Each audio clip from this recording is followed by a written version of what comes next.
How to recover deleted photos on Android.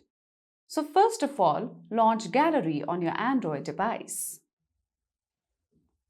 Once you come to your gallery, go ahead and tap on three lines icon that says Menu.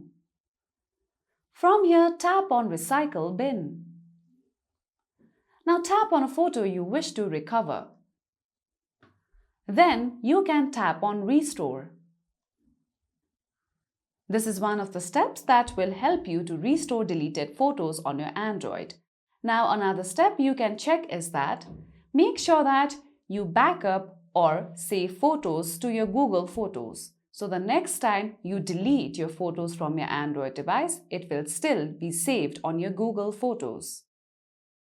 So follow these easy steps in order to easily recover deleted photos on Android. And that's it for today's video.